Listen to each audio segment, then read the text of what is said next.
వేస్తారు అధ్యక్ష. అట్లానే మేము కూడా చెప్తున్నాం అధ్యక్ష, వైసీపీ రాష్ట్రానికి హానికరం అనేటువంటిది మనం గుర్తించాలి అనేటువంటిది పదే పదే మేము చెప్తా ఉన్నాం అధ్యక్ష. ఇచ్చే స్టాట్యూటరీ వార్నింగ్ అధ్యక్ష, రాష్ట్ర ప్రభుత్వం నుంచి మేము చెప్తా ఉన్నాం అధ్యక్ష. ప్రజల జీవితాలతోటి చెలగాటమాడి రాష్ట్ర ఆర్థిక వనరులతోటి విధ్వంసం సాగించి పరిపాలన వ్యవస్థను మొత్తం స్తంభింపజేసి రాజకీయ ప్రయోజనాలు వ్యక్తిగత ప్రయోజనాలు కేంద్రంగానే సాగిపోయినటువంటి ఈ పాలన ఈ రాష్ట్రానికి హానికరం అనేటువంటిది మేము పదే పదే చెప్పదలుచుకున్నాం అధ్యక్ష. It's like A statutory warning on cigarette and liquor అధ్యక్ష. దానికి ఎందుకు అధ్యక్ష వీళ్ళు భుజాలు తడుముకుంటున్నారో నాకు అర్థం కావట్లేదు అధ్యక్ష.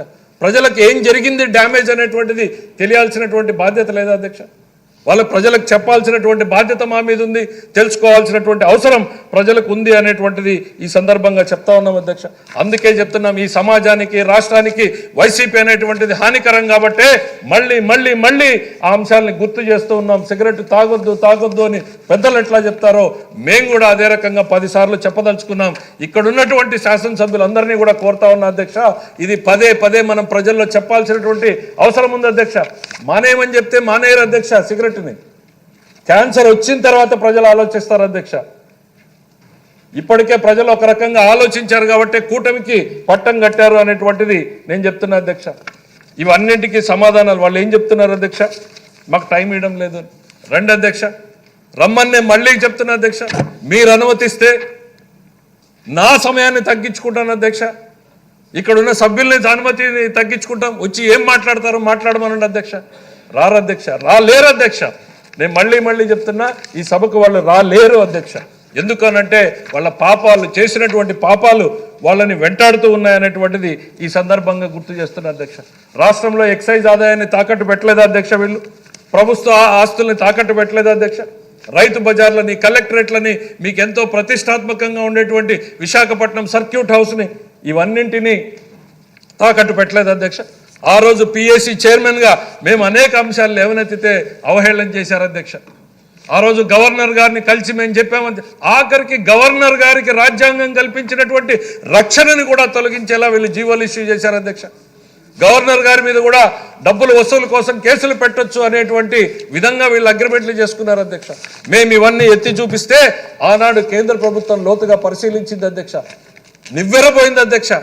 ఆనాటి ప్రభుత్వం చేసినటువంటి దాష్టికాలు, ఆర్థిక అరాచకాలు చూసి నివ్వెరపోయిన తర్వాత ఒక జనరల్ గైడ్ లైన్స్ ఇచ్చారు అధ్యక్ష.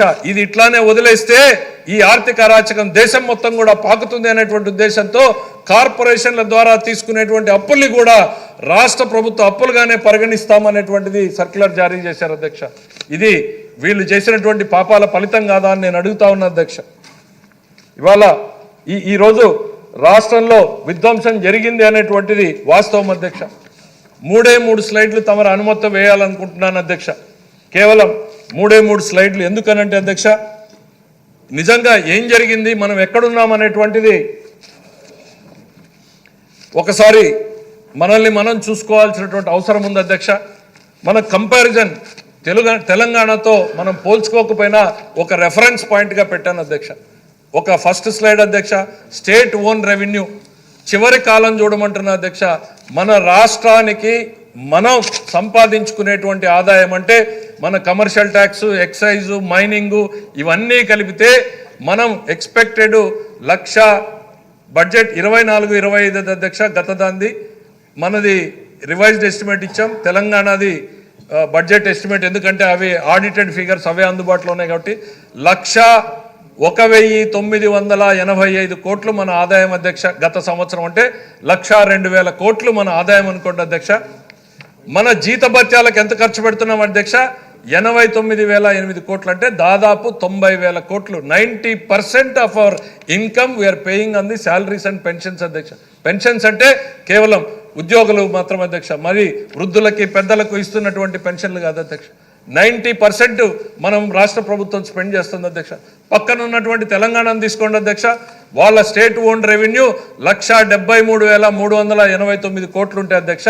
వాళ్ళ శాలరీ ఎక్స్పెండిచరు 51,682, అంటే కేవలం 30% అధ్యక్ష. ఇంకో 5,000 పెరిగింది అనుకుందాం అధ్యక్ష, 35%. 90% జీతభత్యాల మీద ఖర్చు పెడుతున్నటువంటి మనం 35% ఖర్చు పెడుతున్నటువంటి తెలంగాణ. తేడా ఎక్కడుంది అధ్యక్ష? 5 ఏళ్లలో ఆదాయం పెరగడం ఆగిపోయింది అధ్యక్ష. నెక్స్ట్ స్లైడ్, దాని మీద చివరి స్లైడ్లో చెప్తాం అధ్యక్ష. ఇక మన కేంద్రం నుంచి వచ్చేటువంటి నిధులు ఏమున్నాయనేటువంటిది అధ్యక్ష, ట్యాక్స్ డెవల్యూషన్ చివరి కాలం చూస్తే అధ్యక్ష మనకి గత సంవత్సరానికి గాను అంటే ఈ మార్చి వరకు ఉంది అధ్యక్ష 52,080 కోట్లు మనకి రావాల్సింది అధ్యక్ష. మనం కట్టాల్సినటువంటి అప్పులు వడ్డీలు ఎంత ఉన్నాయి అధ్యక్ష, 65,962 కోట్లు. అంటే మనం ఆదాయాన్ని మించి 127% అధ్యక్ష. నెక్స్ట్ స్లైడ్ నన్ను, నెక్స్ట్.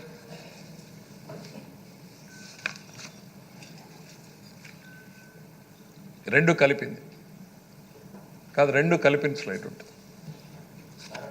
థర్డ్ స్లైడ్, మన రాష్ట్ర ఆదాయం కేంద్రం నుంచి మనకు వచ్చేది రెండు కలిపితే అధ్యక్ష 1,54,065 కోట్ల అధ్యక్ష.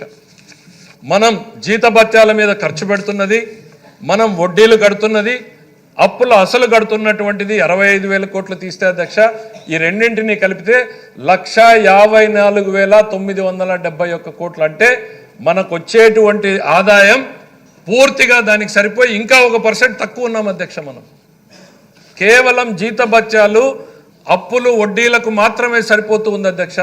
ఇక ఈ రాష్ట్ర ప్రభుత్వం కమిటెడ్ ఎక్స్పెండిచర్ చాలా ఉంది అధ్యక్ష. కనీసం హాస్పిటల్లో మెడిసిన్ బిల్స్ ఇవి ఏవి ఆగకూడదు అధ్యక్ష, ఆపలేనటువంటివి, ఆగకూడనటువంటివి అధ్యక్ష. హాస్పిటల్స్ నడవాల్సిందే, స్కూల్స్ నడవాల్సిందే, మహిళలకు మన చిన్నపిల్లలకు పౌష్టికాహారాన్ని ఇవ్వాల్సిందే, మధ్యాహ్న భోజనాలు నడవాల్సిందే. ఇట్లాంటి కమిటెడ్ ఎక్స్పెండిచర్ ఇందులో ఏది చూపించలేదు అధ్యక్ష. కేవలం అప్పులు వడ్డీలు అంటే మన గడియారం నడుస్తూ ఉంది అధ్యక్ష. ఎవ్రీ డే వి పాస్ మనం ఇంట్రెస్ట్ పేమెంట్లు ఎంత కడతా ఉన్నాం అనేటువంటి చూసుకుంటాం అధ్యక్ష. మరి ఇవన్నీ కాకుండా మన రాష్ట్ర ప్రభుత్వం పెట్టినటువంటి పథకాలు అధ్యక్ష, సూపర్ 6 పథకాలు కావచ్చు, అభివృద్ధి పథకాలు కావచ్చు, మన శాసనసభ్యులు అడిగేటువంటి రోడ్లు కావచ్చు, ఇరిగేషన్ ప్రాజెక్టులు కావచ్చు, ఇవన్నింటినీ కూడా మనం ఇవాళ అప్పులు చేసే ఉపయోగించుకోవాల్సినటువంటి అవసరం ఉంది అధ్యక్ష. ఎస్, అప్పు చేయడాన్ని నేను పదే చెప్తున్నా అధ్యక్ష. అప్పు చేయడం ఎప్పుడు కూడా తప్పు కాదు. అప్పుని ప్రొడక్టివ్ ఇన్వెస్ట్మెంట్ మీద పెట్టాలి, క్యాపిటల్ ఇన్వెస్ట్మెంట్ మీద పెట్టాలి. నేను మొన్న చెప్పినట్టు ఓ రైతు భూమి కొనడాన్ని క్యాపిటల్ ఇన్వెస్ట్మెంట్ అంటాం, దాంట్లో బోరు తవ్వడాన్ని క్యాపిటల్ ఇన్వెస్ట్మెంట్ అంటాం, దాన్ని కరెంట్ వేసుకోవడం క్యాపిటల్ ఇన్వెస్ట్మెంట్ అవుతాం. ఆ తర్వాత ఆదాయం అదే వస్తుంది. ఆ ఆదాయం నుంచి మనం 10 మందికి పేదలకు ఉపయోగపడవచ్చు అనేటువంటిది. అట్లాంటి క్యాపిటల్ ఇన్వెస్ట్మెంట్ చేయలేదు అధ్యక్ష. మనకి తెలంగాణకి తేడా చెప్పడం కోసమే ఈ స్లైడ్ వేయడం జరిగింది అధ్యక్ష. Next slide. 2014 నుంచి 19 వరకు ఎందుకు నేను ఇంత మాట్లాడుతున్నాము అభివృద్ధి గురించి అనేటువంటిది అధ్యక్ష. మనకు తెలంగాణకు కంపారిజన్లో అభివృద్ధి జరిగితే మనకేమొస్తుంది? చంద్రబాబు నాయుడు గారు ఎప్పుడు అర్థం కానటువంటి జీడిపిలు జిఎస్డిపిలు మాట్లాడతారు. దీని నుంచి సామాన్యుడికి ఒరిగేదేంటి తరిగేదేంటి అనేటువంటిది విశ్లేషణలు వింటుంటాం అధ్యక్ష. ఏం జరుగుతుంది అనేటువంటిది ఈరోజు చెప్పాలి అధ్యక్ష.